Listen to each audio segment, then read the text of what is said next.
badly bruised and is probably going to recover, but it's a very difficult situation. So please remember that family in your prayers, Mary Joy, as she continues to cling to life. And then her sister Rachel as she recovers and improves.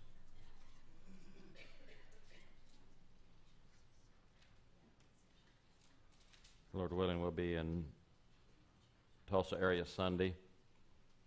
If you received the Christian Chronicle, there was an article in there about Slater Springman and about his return and throwing the first pitch there, that Freed Hardeman game, in the opening game. And we'll hopefully at least be able to see his parents.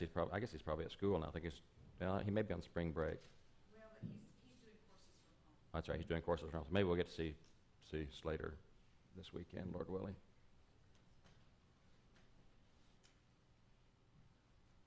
How did Genesis chapter 40 end?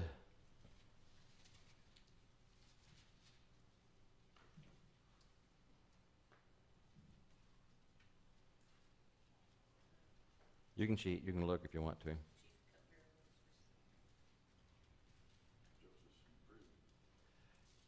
Joseph's in prison, but he had a hope of maybe getting out if somebody would have remembered something.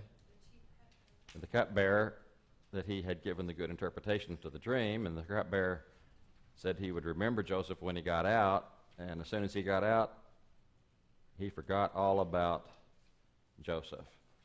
So how much longer did Joseph hang around in prison? 2 more years, 2 full years that Joseph stayed in prison, even more unjustly. He's there unjustly in the first place, but it's 2 more years unjustly because the cupbearer forgot to mention him to Pharaoh. What prompted the cupbearer to remember finally? Pharaoh had dreams. What were Pharaoh's dreams? First one involved cows. How many cows? 7 and 7. 14 cows. First 7 were fat cows. They were big, healthy, fat cows grazing on the marsh grass. And then what happened? 7 other cows came, and what were those cows like? They were ugly. They were ugly and gaunt. And what happened? They ate up the fat cows. I don't know if this qualifies as a dream or a nightmare. Judy's back there smiling, trying to figure out a skinny cow can eat a fat cow, because they've been dealing with cows 24/7 forever, and I think there are a couple of people behind her who are probably thinking the same thing. And that made him wake up, of all things, dreaming about 7 skinny cows eating 7 fat cows. But if you think that is weird, what was his second dream? There were 7 ears of grain on a single stalk, and what did those look like? They were plump, and they were good, and then what happened? 7 more came up, and they were scorched by the wind, and what did they do? They swallowed up the 7 plump ears. Now, I could really stretch it and almost imagine a cow eating something. I cannot imagine an ear of grain eating something.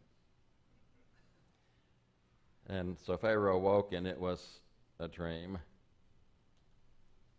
What was his reaction? What would be your reaction? He was troubled. He was worried. His spirit was troubled. What did he do? What do all rulers do in that situation? They call for the magicians and the wise men. And he did one better than Nebuchadnezzar. At least he told them what the dream was, but what did he ask them to do? Explain it, to interpret it. And then all of a sudden the light goes on in the cupbearer's head, and what does he say? Well, I remember a guy who did that for me. He said, oops, I made a mistake. You remember back when you were angry with your servants, and you put me in prison along with the baker, and we had a dream in the same night, and there was a Hebrew youth there who told us the interpretation of the dreams, and it happened exactly as he said. What did Pharaoh do then? He called for Joseph, and they got Joseph cleaned up real fast, shaved and clean clothes, and brought him up to Pharaoh. And Pharaoh said, I had a dream and nobody can interpret it, but I have heard that you can interpret dreams. Now, I don't know if this was a Freudian slip on your handout because I didn't put Joseph, I put Daniel. I said, what does Daniel tell Pharaoh about the ability to interpret dreams? Why would I do that? Because if you go to Daniel chapter 2 and verse 30, we'll pretend I did that on purpose. So I'll send you to Daniel chapter 2 and verse 30. Nebuchadnezzar has the dream.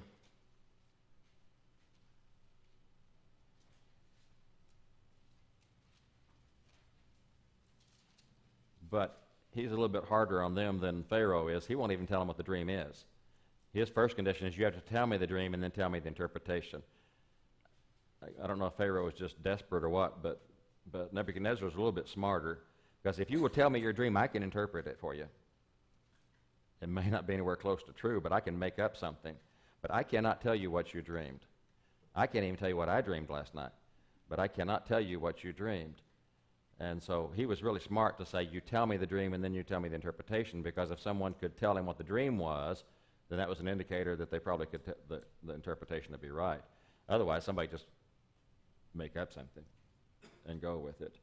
And so Nebuchadnezzar calls in Daniel and says, are you able to make known to me the dream and its interpretation? Can you tell me the dream and its interpretation? And Daniel said,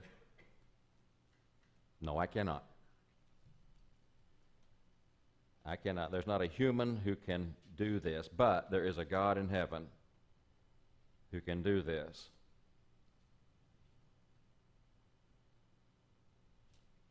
And so he gives the credit then to God as the one who is able to make the interpretation known. In verse 30 of Daniel 2, it says, but as for me, this mystery has not been revealed to me for any wisdom residing in me more than in any other living man, but for the purpose of making the interpretation known to the king, that you may understand the thoughts of your mind. And so, what does Daniel tell Nebuchadnezzar about the interpretation of dreams? Can't do it, but God can. What does Joseph tell Pharaoh about being able to interpret his dreams?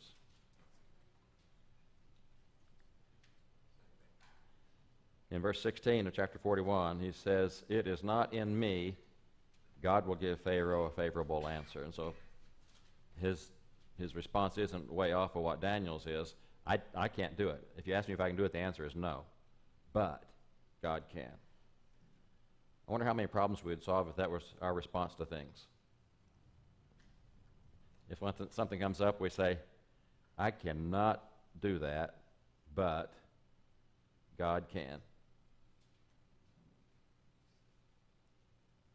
What do the dreams mean? 7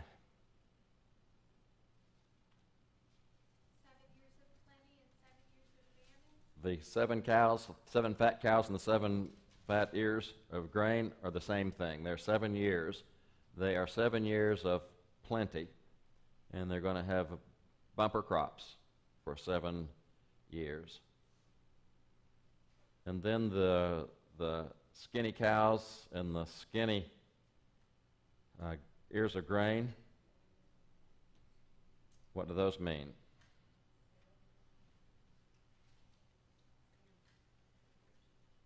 It means that the 7 years of plenty are going to be followed by 7 years of famine.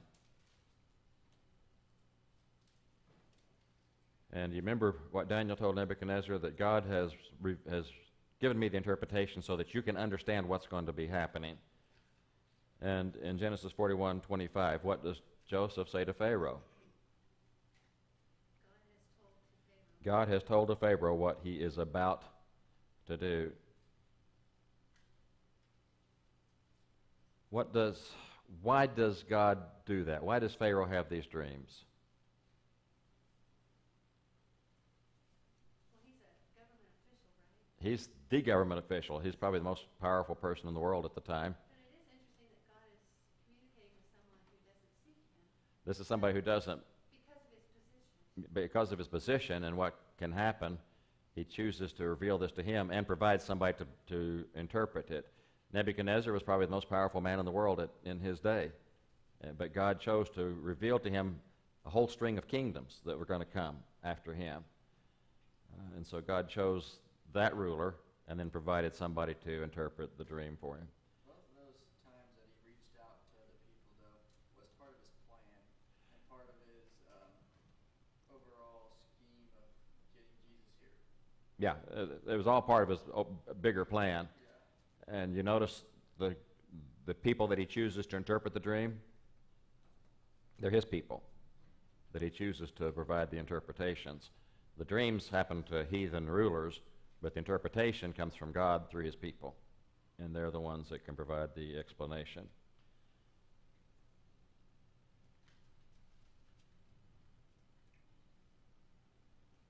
And so Joseph just tells him that you're going to have 7 really good years, abundant years. But when the famine hits, you're not going to remember the abundance because it is going to be swallowed up in the famine. And Joseph also says why it was repeated, why God gave him 2 of the same dream, basically.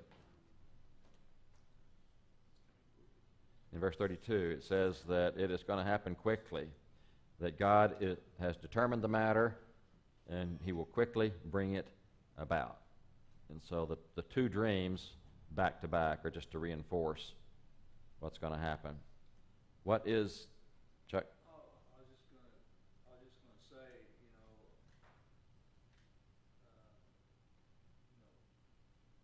Joseph interpreted this dream. Pharaoh asked him about the dream and everything like that. He interpreted the dream, but then he goes on and gives Pharaoh advice, to continue on to make the situation better. He adds to the story, I guess you could say. In verse 30, look in verse 33, as Joseph, after he interprets the dream, he starts recommending what to do about it. Yeah. I wonder if that might be why Joseph rose to the top of the household of Potiphar, that he came up with solutions, not just situations, that he came up with solutions. I wonder if that's why he rose to the top in prison and why the prison guard was willing to put him in charge of everything. I don't think it's just because he sat back and did nothing. I suspect he's a pretty proactive person, and that if he saw a situation, he came up with a solution, and it was a good solution. And so it's no wonder that he rapidly went to the top of Potiphar's house, and that he was thrown in jail and rapidly went to the top of the jailer's list. Because I think that verse 33 is a good indication of what kind of character he has. He goes on and starts saying, okay, this is what you should do about it. And what's his recommendation? You need to find some person who is wise and discerning, some wise and discerning person, discerning and wise, and put him in charge of all of this. And put overseers in different parts of the land, and they're to do what? Take 1/5 of all of the produce during the years of abundance. And so they are to take part of that bumper crop and set it aside and put it in the different cities under Pharaoh's authority and have it guarded, because once the famine hits, why will they need guards? The people are going to be desperate for food. And so you see the wisdom of everything that Joseph is recommending here.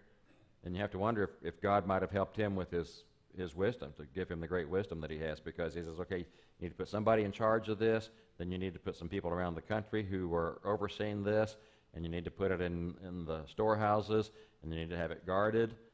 And so he's just giving extremely good advice. And so how did Pharaoh respond to that advice? This is really good, he says in verse 37. This seemed good to Pharaoh and to his servants. And so Pharaoh turns to his servants, and what does he ask?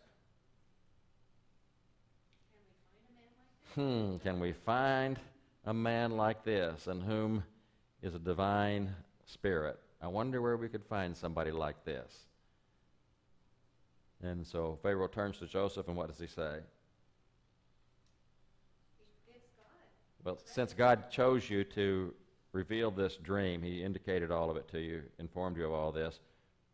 Who is more wise and discerning than you? What position does he put Joseph in? Over all of his house, according to his command, everybody's going to do homage to him. There's only one person in the whole country of Egypt who's higher than Joseph, and that's Pharaoh. How many times do we see this story in the Bible? You see Daniel, who's a promising young man, then he's hauled off into captivity. But he's chosen to be in the king's service. And what does he do once he's in Nebuchadnezzar's service? He becomes his number one man. And then the Babylonians were defeated by the Medes and the Persians. And I suspect there were a lot of government officials who lost their lives when that change took place. But what happened to Daniel? He rose to the top of the Medo-Persian Empire. And so twice he was knocked down, and God raised him back up to be at the head of the most powerful kingdoms of the time. What about Esther and Mordecai? By the end of Esther, where's Mordecai? He's the number 2 guy in the whole kingdom. He is only under the king, and he's the number 2 guy in the kingdom.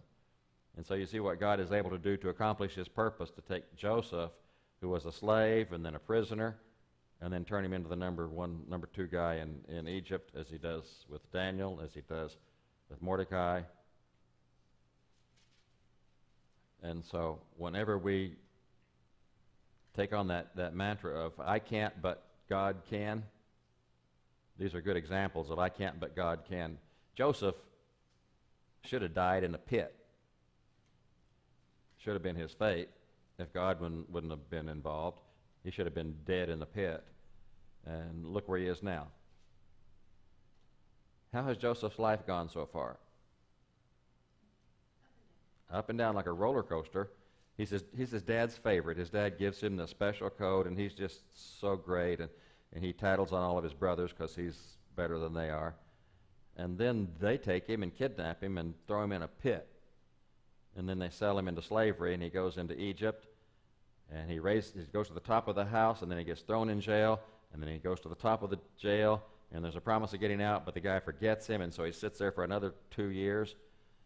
And if you ever think your life has some ups and downs in it, just remember Joseph and what God's able to do in Joseph's life, and just imagine what God can do in your lives. And so Joseph is the number 2 guy in the country, number 1 below the Pharaoh. I don't think we should ever, think of those times where Joseph was in prison as just him doing nothing. You know, there was a lot being accomplished, and I think, God uses that time to strengthen our faith, but also that time to reach out to others. And there was nothing in Joseph's life that didn't happen for a purpose. Because if Joseph had stayed at the top of Potiphar's house, who's to say that he wouldn't have made it to Pharaoh's? Yeah. And everything happens for a reason, but maybe Joseph needed to be in Potiphar's life too, and maybe Joseph needed to meet all those people in jail too. Yeah, I think that's definitely true. Do you ever see Joseph just sitting around feeling sorry for himself? No. Oh, poor me, look at me.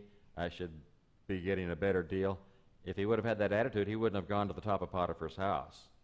If he would have had that attitude, he would have sat in his jail cell and just pouted the whole time. He never sits around and says, "Oh, look at life, life dealt me this terrible hand, and oh, poor me."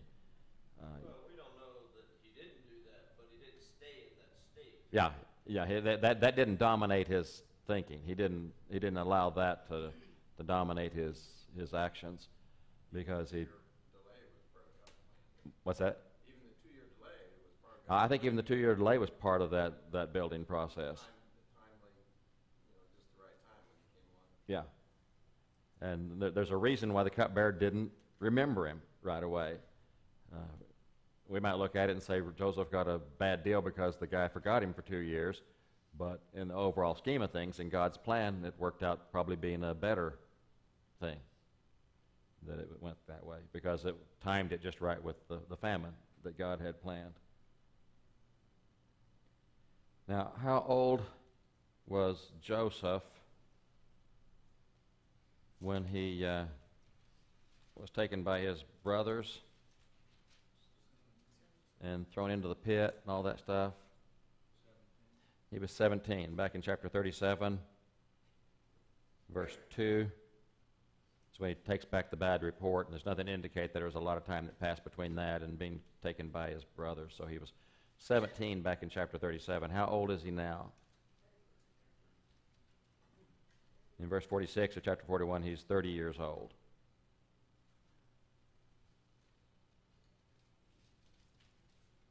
And so, during the 7 years of plenty, what does he do?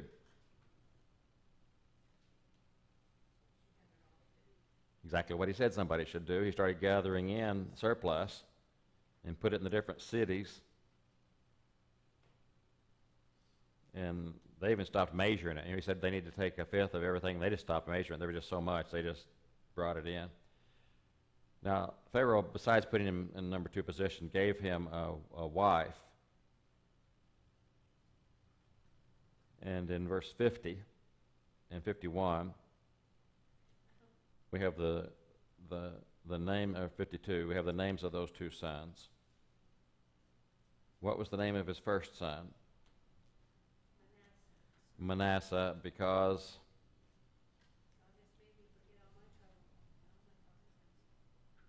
God has made me forget all my trouble in my father's household. So God basically has comforted me. God has helped me. God has brought me through this. And the second one he named Ephraim, which has to do with the fact that God has made him fruitful in the land of affliction. Compare that to the war of names that Leah had when she had the sons and the things that she was naming her sons. Like, maybe my husband will notice me now. And Joseph's sons' names, I think, are joyful names, like God has taken care of all my worries, he made me forget all my troubles, and he's made me fruitful. And so these were positive, rejoicing names. At the end of the 7 years of plenty, what happened? The famine hit, just as God had revealed in the dream. When people went to Pharaoh for bread, he sent them where?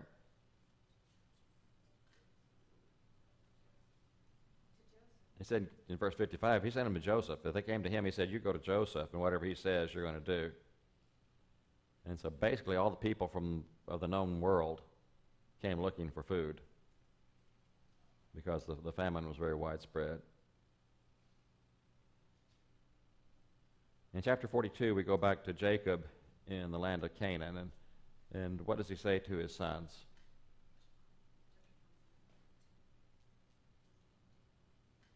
He says, why are you standing around looking at one another? There's grain in Egypt, so why don't you go buy some for us so they don't die? And so who went to get grain? Who didn't go to get grain? All the others except for Benjamin. And so the other 10 were expendable. Benjamin was not. And so he sent the other 10, and they showed up at Joseph's place. Now, who was recognized in this encounter? Joseph recognized the brothers, but the brothers didn't recognize Joseph. He was 17 when, probably about 17 when they last saw him. And an Egyptian probably looked a whole lot different from one of them, the dress and their hair and beard and so forth. And so he recognized them, but he disguised himself, and especially in his speech, and spoke to them harshly. And what did he say to them? What did he accuse them of? You're spies. You've come to look at the undefended parts of the country. And they said, nope, we came to buy food. And he said, no, you're spies. And they said, nope, we used to be 12 brothers. The youngest one is still with our father, and one of them is no more. And Joseph said, nope, you're spies. Joseph, I'm sure, by that time was probably very fluent in the Egyptian language, so it wasn't like he was, probably his accent and everything was probably in line with the Egyptians by that time, and besides the brothers wouldn't really, they wouldn't have that much exposure. They probably couldn't tell the difference anyway. No. And he may very well have been speaking through an interpreter, because later on he hears his brothers talking, and it says they didn't know that he understood what they were saying. And so I don't know that they know that he speaks their language. And so he may be working through an interpreter here. But I think, too, do you think he's being very cautious because they've already proven their character to him? Yeah, he is being extra cautious to not let them know who he is. And he says, one of you go back and get your brother. The rest of us will stay here in prison. And when you bring your brother back, then I know you're telling the truth. So he threw all of them in prison for 3 days. And in 3 days, he brought them back out, and what was his new proposition?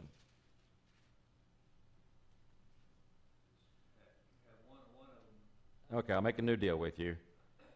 Do this because I fear God. If you are honest, leave one of your brothers here, and the rest of you go.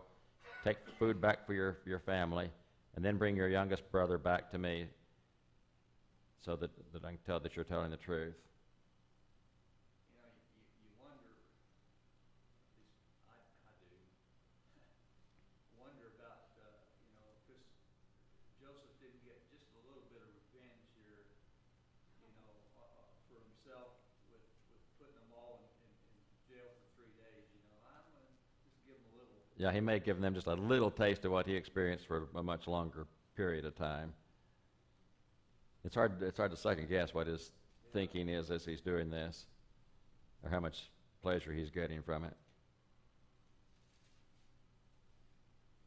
In verse 22, who speaks up? Who addresses the other brothers? Reuben. And what does he say?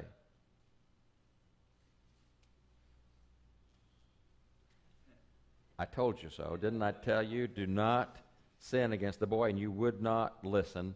Now comes the reckoning for his blood.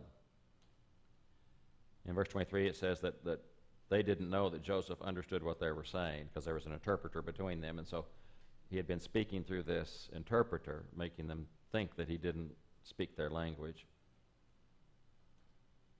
And so he took Simeon and bound him and put him in prison. You wonder if Simeon's one of them that threw him in the pit. That's what I'm thinking. Why did he choose Simeon? And we need to keep that link in mind, because if you go back to when he was thrown in the pit, Reuben is the one who came back later to pull him out of the pit, and then he was gone, and he was distraught. Judah is the one who said, let's don't kill him. Let's sell him. And I don't think he was really as interested in selling him as he was in not killing him. And so Reuben and Judah have spoken up on his behalf before, and we'll notice as the story progresses, they're the two that stand out still, Reuben and Judah. Simeon was next in line. He didn't choose Reuben. Reuben was the firstborn. Would have made sense to choose him, but Joseph was not going to choose Reuben for this task. Reuben is the one that stood up for him. And so next in line is Simeon. So guess what? You're it. And he throws Simeon in jail. They head back, and they stop, and one of them starts to get fodder from his bag, his sack, and what does he find? The money that they had used to pay for the grain is back in his sack. They were not very happy. They got back home and told their father Jacob everything that had happened. And they talk about the Lord of the land who spoke harshly and said they were spies. And they said, we're honest men, and we're not spies.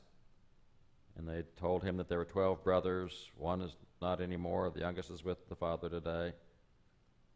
And that he said that the only way I'm going to know if you're telling the truth is if you bring back the youngest. And so go ahead and take grain for your households and go. But when you come back, you bring your youngest brother.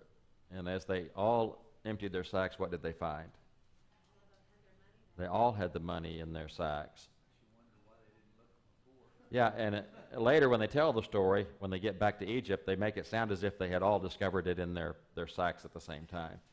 And so I don't know why one of them found it on the way back, and then the rest of them found it when they got back home. Well, why would you even think to look? Because you've made the transaction. Yeah, well, the first one found it when he was getting fodder for his animal. You wonder why the others didn't do the same thing as they were feeding their animals. I don't know. They're very dismayed by now, because what does it appear? It appears that they've stolen the money that they used to buy the grain. They've got the grain, and then they've stolen the money. And do you think that the Egyptians are going to believe that they just reappeared in their sack? That's not a very believable story, and the Egyptians are not set to believe them. And so they're in a dilemma.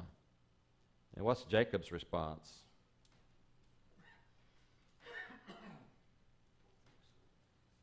You've bereaved me of my children. You got rid of Joseph. I mean, they don't know how you got rid of Joseph, but Joseph is no more, and Simeon is no more, and now you want to take Benjamin with him, and everything is against me. So who speaks up? Reuben. And what's Reuben's offer? You may put You can kill my 2 sons if I do not bring him back to you. Did Reuben expect him to kill his grandchildren? I kind of doubt, but I think it's an honest offer. I think he's just indicating how important it is. He'll put these 2 up as collateral. That's how big a deal it is, that he'll put his 2 sons up as collateral. You know, it appears that Jacob believes that Simeon is gone. I mean, Yeah, yeah. He believes that Simeon's probably been killed. Yeah, I think it sounds as if he's written Simeon off, because Simeon's not here. I don't have him anymore. Joseph I don't have anymore. You want to take Benjamin, and then I won't have him anymore. But what's Jacob's decision? Nope. Not going to happen. There is no way that I'm going to let him go. His brother's dead. He's the only one left of the ones that I really like. I don't like any of the rest of you. He's the only son I have left. And if something happens to him, you will bring down my gray hair to Sheol in sorrow. You know, I wonder if Jacob, I think Jacob believed that it didn't matter, even if they had sent Benjamin. I think he thought that Simeon was dead. You know, I don't think maybe I'm reading more into this, but I don't think he felt that sending Benjamin. I mean, even though he didn't, well, of course he didn't want to, but I don't think that he believed that even if they did, that Simeon would be brought back. I think he thought. Yeah, I think he's written Simeon off. Yeah, I think you're right. I think that's probably what part of his decision, or helped him decide, you know, make his decision. To not let Benjamin go. So the decision is made. Benjamin is not going to go back with them. The only problem is they are not going to go back for grain unless Benjamin is with them. And so, meanwhile, what's happening with the famine? It's going, and it is severe. Now, they probably don't know what Joseph and Pharaoh know. What do Joseph and Pharaoh know? How long this is going to last. It's a 7-year famine. They may just think it's going to be over soon. That may be what Jacob thinks. It's just going to, we have these cycles of famine and it'll be over. But they don't know that this is a 7-year deal. And so finally, as it drags on, and they've eaten up all the grain that they had, what did Jacob say? Okay, go back and get some more grain now. And they said, you just don't get it, do you? What did the man say to us? You will not see my face unless your brother is with you. So if you send Benjamin with us, we will go down and get grain. If you do not send Benjamin with us, we will not go down, because he said, you will not see my face again unless your brother is with you. And Jacob said, why did you treat me so badly by even telling them you had another brother? And what was their response? We didn't know what he was going to do with it. He just asked us about our relatives and said, is your father still alive? Have you any other brother? And so how could we have known that he was going to say, bring your brother down? And so what does Judah finally say? Okay, he's going to have to go with you so that we can live and not die. I mean, if Benjamin stayed there, they could have all just died of starvation, every one of them. And so he said, okay, go get more food so we don't die. And what did Judah say? I take responsibility. You can make me responsible for the safe return of Benjamin. I will be surety. And you can hold me responsible. If I do not bring him back to you and set him before you, then you can let me bear this blame before you forever. So who are the two people that are speaking up? Reuben and Judah. And who were the two people who intervened to save Joseph in the first place? Reuben and Judah. And Judah steps up and says that he will be surety. Reuben has offered his 2 sons earlier as surety. And then Judah adds just a little bit of a dig there. What does he say? If you would have let us go in the first place, we'd be back already. Yeah, we'd be back twice already. If you would have let us go before, we would have been down and back twice. And so you've really wasted a lot of time. Then Judah says, don't go empty-handed. Take some of the produce from here, some balm and some honey and some aromatic gum and myrrh and pistachio nuts and almonds. And what kind of money were they to take? Twice as much money plus the money that was in their sacks in the first place. So they are to go back with the money that was in their sacks plus double the money that they would normally take. And take your brother with you and go, and may God grant you compassion. And if I am bereaved, I am bereaved. And so the men took the present and took the money and Benjamin and went down to Egypt and presented themselves before Joseph.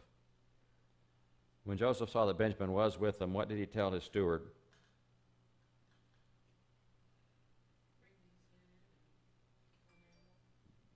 Prepare an animal and make a meal ready because they're going to eat with me at noon. And so he brought the brothers into Joseph's house. What are the brothers thinking long about now? This is really, really bad. People don't ordinarily get invited into Joseph's house. And they did not part on good terms. Joseph kept saying, no, you're spies. And they kept saying, no, we're brothers. And he said, no, you're spies. And so they had parted on kind of bad terms, and now he says, why don't you come into my house? You know, they think that they're going to be accused of stealing the money and whatever else. And I suspect that just about as soon as they set foot in the house, they started spilling their guts in verse 18. In verse 18, what do? Just as soon as they think that's why, and as soon as they get in verse 19, what do? At the entrance of the house? Look, you know, we came before to buy food, and we came to a lodging place, and we opened our sacks. What did we find? The money was in the sacks. And so we brought it back in your hand. This reminds me of a story. I just cannot not tell it. There was a boy that jumped over the fence at a salvage yard and took the hubcaps off of a Mercedes-Benz. And he hopped back over the fence, and he went to try to sell them. He found there's no market for Mercedes hubcaps. But he didn't want to get caught with the Mercedes hubcaps in his possession, so he jumped back over the fence. He had 3 of them put back on when he was caught. You think they would believe he's putting them back on? And so I think that's kind of the way these brothers are feeling. They may be doing everything right, but it's not going to come out right no matter how hard they try. And so the first thing they do is tell the steward, look, we don't know what happened. This is what happened. We're fessing up. We brought it back. Here it is. Our other money, that money. And what's the steward's response? Be at ease. Don't worry about it. God is the one that gave you that treasure in your sacks. Your money arrived to me. You know, you put the money in my hand, and so I got the money. What happened to it after that? I was paid in full. And we know that he's the one that put the money back in the sacks, or had the money put back in the sacks, but he gives credit to God. God is the one that gave you your money back. You paid your bill. I received your money. And then he brought Simeon out. Brought the brothers in, washed their feet, fed their donkeys. They gave Joseph the present that the father had sent. And Joseph asked about how they were doing, how's their father doing, is he still alive? And the response was, yes, he's well, he's still alive. And then when he looked up and saw Benjamin, what question did he ask? Is this your youngest brother of whom you spoke to me? He may or may not have been able to recognize Benjamin, because Benjamin would have been pretty young when he was sold into slavery. There's some calculations that even make it after he was sold into slavery. But he was 17 when he went into slavery, so Benjamin would have been pretty young. It was just a double check, make sure that what he was thinking was right. Or he may have known, he may have just asked the question. We don't know. But he just wants to verify, for them to verify that they have done what they've told him to do, and brought the youngest brother. And he said, may God be gracious to you, my son. And then what did Joseph do? Why did he have to leave?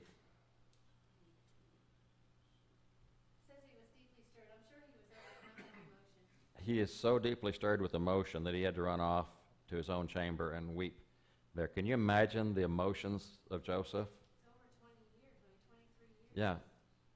Yeah. All this time has gone by. They still don't know what had happened to him. Yeah. He's 30 years old, and so he was 17, so it was 13 years. Is that right? Right. So 13 years have passed, but through this time, can you imagine the emotions that he thinks he's never going to see his family again? And then his brothers show up to buy food, but the one brother he really wants to see is not there, and now that brother that he wants to see shows up.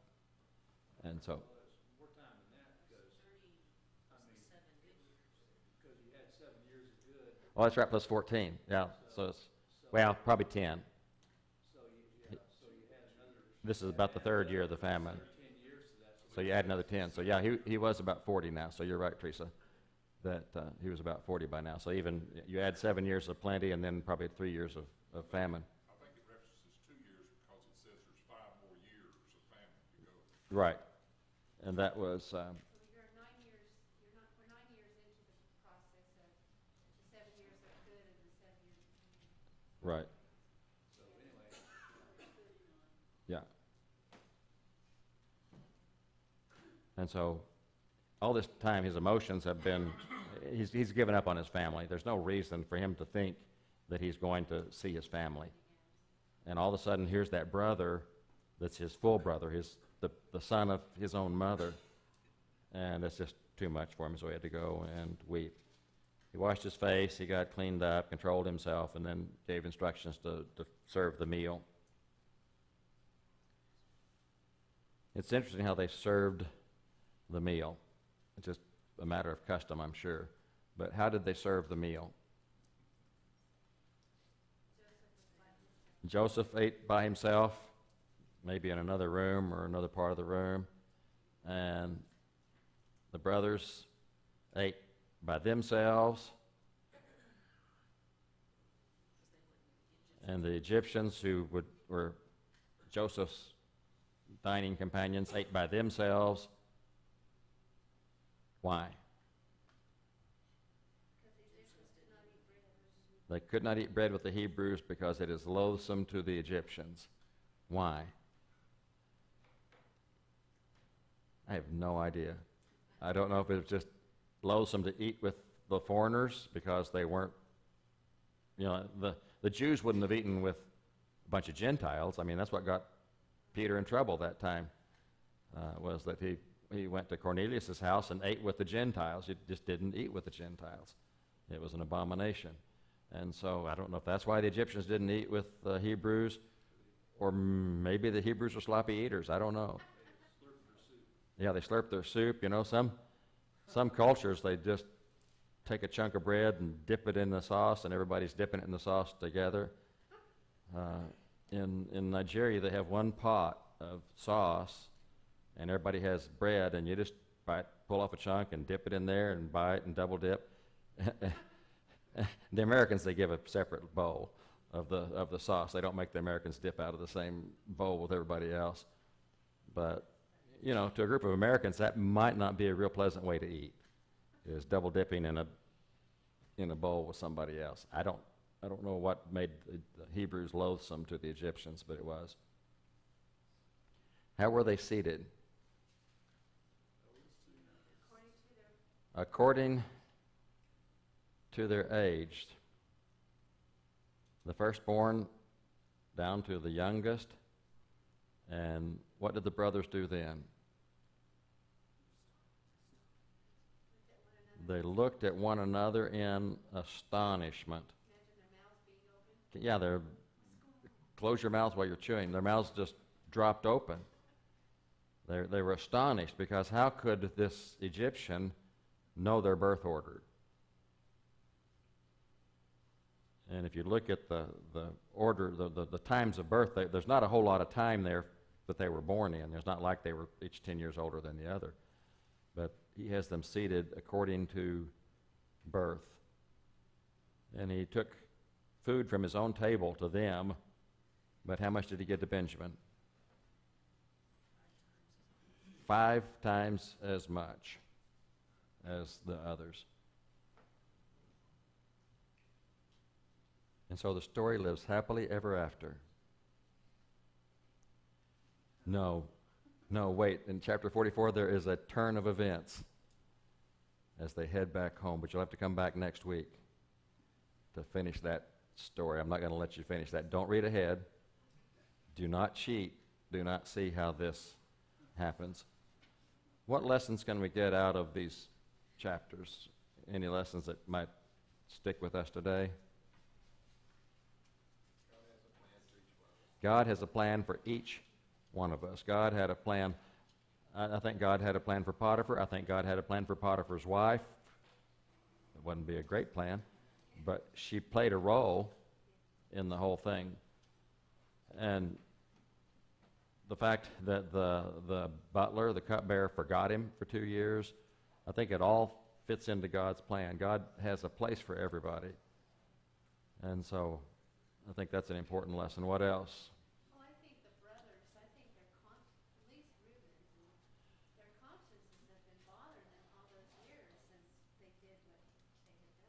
I think this is leading up to a great time of repentance on the part of the brothers. Yeah, well, they do fall on him and start crying eventually. Now, if you remember how they acted at first, they threw him into the pit, and what did they do? Had a meal. Let's go eat. And they tossed him in the pit, and you know he was down there yelling, let him out. Yeah, let's have some food. We'll just sit down and have a picnic. There's not much remorse there. There's not much repentance for what they're doing. But I think this is setting up a time of true repentance. I think his brothers really are becoming sorry for what they've done. They see how it affects their father. Well, then, like Reuben, sounds like he was kind of. And Reuben's like, I told you, don't do this, Yeah. because it's not going to go well. And so I think that's an important lesson that I think the brothers are coming around to realizing what they've done. I do think that I just say that it's something to be said for Joseph and his faith in God, that through all this, you never hear him being upset with God or the condition he's in, the 2 extra years in prison, you know, you don't ever hear him complain about it. now, how many of us, when we got to one of these situations, would say, "Okay, God, why are you doing this to me? You shouldn't be doing this to me. I should be getting good stuff, and all you give me is bad stuff." You don't see him saying that at all. He just goes about his business.